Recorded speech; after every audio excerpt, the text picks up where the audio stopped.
Hey everybody, D-Stash here, and today I'm just going to give my thoughts and opinions on the Halo Infinite tech preview, what I liked, what I disliked, and just give some valuable feedback to 343, because I know they watch my videos, right? It's a 43% probability, I would say. Anyways, let's jump right into it. Now, to start off with my first impressions of Night 1, I was actually a little bit mixed on it. I was playing it and I was like, okay, this feels alright, but I feel like I've seen this 1,000 times before and it's just Halo, and it didn't really do anything bold or innovative. And that kind of stuck with me for Night 1. I think the bots had something to do with it, especially with how easy they were. But at first I was like, it's alright. But really over time, over the course of the tech preview, the game really started to grow on me, and I'm not just talking about, oh, I got Stockholm Syndrome with a mediocre game. No, actually, I really like Halo Infinite. And that's to do with a lot of decisions 343 made, particularly with movement in mind. Now, we all know that Sprint is back, but what you may not know is Sprint has major drawbacks now from the previous games. And I'm not just talking about getting rid of shield generation when you're sprinting. In fact, your shields do regenerate when you're sprinting, but that still doesn't mean that you're going to want to sprint around the map. And what do I mean by that? Well, roughly when you're sprinting, you're only going to get about a 10% speed increase, so you're getting a little bit of edge on your competition, but not much. And on top of that, you only appear on radar in this game when you're sprinting, so you need to really weigh the cost and benefits of a 10% speed buff versus appearing on radar. Now, what this does for Sprint, at least for me, is makes me only use Sprint when I want to do a trick jump or I need to get out of a particularly sticky situation. And when I say sticky, I am actually referencing grenades, because really the only thing you're going to get away from is a grenade with Sprint.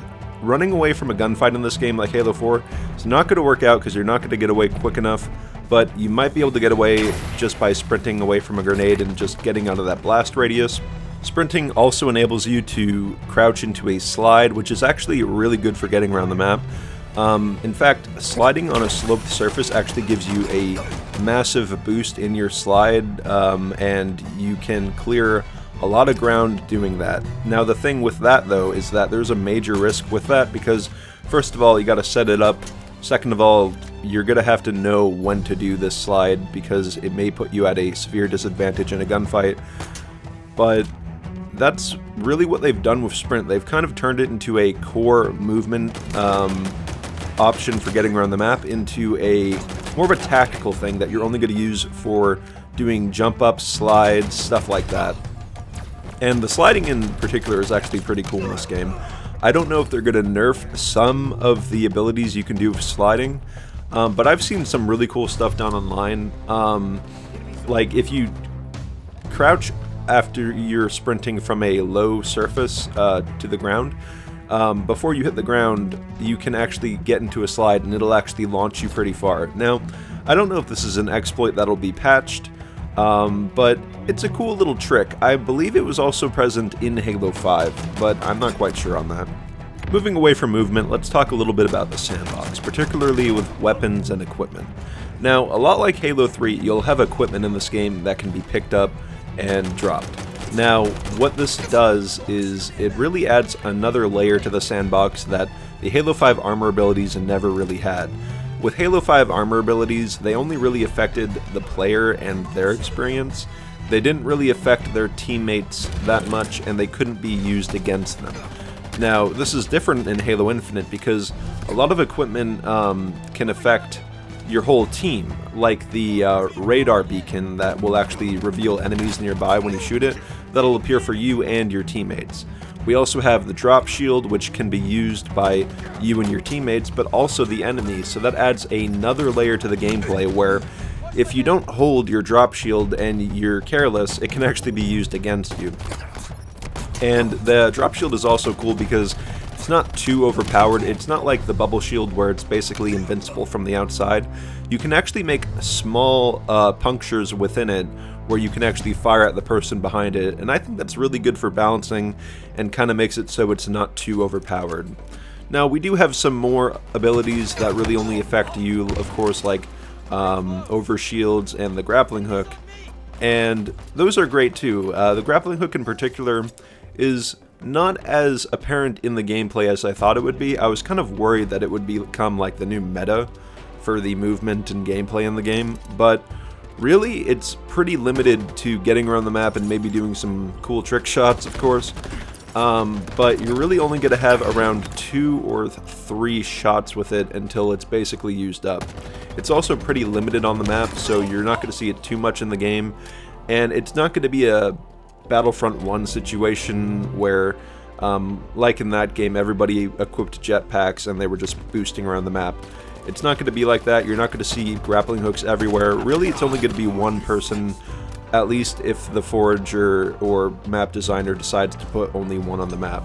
And that's the great thing about all of this. It's not like Halo 5 where the map creator didn't have control over the armor abilities. Now the map creator does have control, and they can decide whether they want the grappling hook to be within that map's sandbox.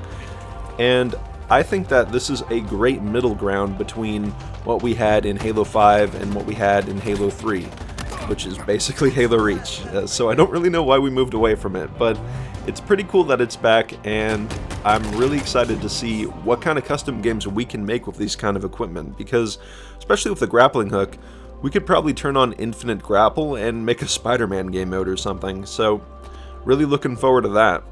Moving on to weapons, there's some good things about the weapons, let me tell you that. First of all, the assault rifle. Thank God it can actually kill people again. So long with the pea shooter from Halo 5, Halo Infinite's assault rifle is actually a powerhouse, and it can actually kill people from pretty far away. It's kind of a throwback to the Halo 3 assault rifle in that it's pretty damn powerful, so don't be afraid if you think that pistols are going to be the meta of this game. The assault rifle is here to stay, and it's nothing to scoff at. Now, in terms of other weapons, we have the plasma pistol, which functions relatively the same. We also have some newcomers like the Ravager, which is actually pretty darn cool. It's actually one of the first area of effect weapons that I can believe that we've had in Halo, or rather area denial, because while its base fire mode is pretty weak and just launches a projectile that does some pretty okay damage, if you hold it, it actually creates this big blast radius that kind of stays around for a while and creates this fire field. Now, this is great because it kind of acts as a way to deny players from getting to an area, and I could see it being really good in Capture the Flag, actually. We also have other additions like the Skewer, which is okay. It kind of acts as a kind of hybrid between a railgun and a sniper rifle. It just launches this projectile one at a time, where it basically insta-kills anything it hits. Now, in terms of what I think of this weapon, I think it's alright, but I really wish it would actually nail Spartans to walls, because that would be pretty metal. Now, moving on, we also have the Commando, which is alright. I'm a little lukewarm towards it. It's kind of a mix between an assault rifle and a DMR. So you have automatic rounds just that can be fired from the hip, and you can also zoom in and fire those rounds, and they do enough damage where they can kind of replace the DMR, and I believe they do headshot damage, but the weapon didn't feel very satisfying to me, and while other people may enjoy it, in my opinion, it was just kind of lackluster, and I think I would like the DMR back. But, you know, we don't really need the DMR because we got the battle rifle back. And the battle rifle in this game is beautiful. It has kind of the Halo 2 anniversary aesthetic, and its damage output is pretty good. It has the same exact damage output as Halo 3's battle rifle, so it's nothing to scoff at either, and I'm glad that this battle rifle is returning and not some classic rec pack weapon. It's the classic battle rifle, and it's here in Halo Infinite. Now, moving on, we also have the Spunker, of course, which, you know, it's the Spunker. Not much to say about it, just a very good weapon. And then finally, we have the Heatwave. The Heatwave is interesting because the Heatwave is kind of like the weapon from Dead Space, where you can kind of change the fire mode from vertical to horizontal. And it's really interesting because we've never had a weapon like this in Halo before. and it's really fun to choose whether you should be firing in horizontal or vertical. Of course, if you're close to an enemy, you're going to want to go with vertical because it's going to get more bullets into the enemy. But if you're firing at a group, you're going to want to do horizontal because, well, you're probably not going to be that accurate and you want to hit as many people as possible. So that's what the heat wave is.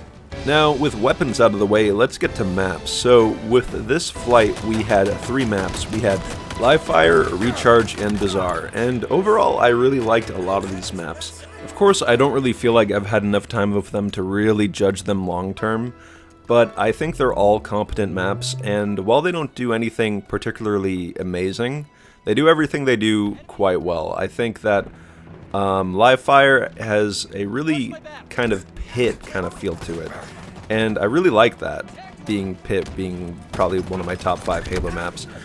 Recharge was cool too, not just because of the gravity hammer, but that's also when they first introduced the grappling hook, and the grappling hook on that map is great just for getting around the map, and I really like the kind of verticality of it. Bazaar was cool because it was kind of a throwback to Halo 2, and I really like the old Mombasa aesthetic. Bazaar was probably the weakest map though, just because I felt like that kind of big area in the middle felt kind of overexposed, and just, I wish there was more cover there, but overall, all of these maps were pretty decent. Now, we've talked about the good and the little bit of lukewarm, as I keep saying, but let's talk about some of the things I outright didn't really like. Now, I've already mentioned this earlier with Sprint having the radar on as a huge drawback, and I think that's great, that should be a thing. But the one thing that I don't like is that radar doesn't appear at all when you're moving at your base speed. In my opinion, base max speed should still have you appear on radar, just so people aren't speed walking behind other people and meleeing them in the back and the other person never knew they were coming. I always feel like it's great when Halo has 2 players who know that they're both around and they have to use skill to outmaneuver each other. Of course, these radar settings don't completely remove that, but they make it a little bit less common, and I feel like optimizing that awareness is important to Halo, just because of the arena shooter aspect of it. One other thing I didn't like is that teammates can phase through each other. Now, I know this makes it more convenient to get around, but I feel like a large part of Halo is like jumping on your teammate's head and, you know, jumping up onto other surfaces, or just jumping on their head because you can, and I kind of want that to return. I think that I like the convenience of walking through them, but not enough to remove that whole aspect of the experience for me. But those are really the only 2 nitpicks I had. Overall, I really enjoyed Halo Infinite's tech preview, especially when they released PvP.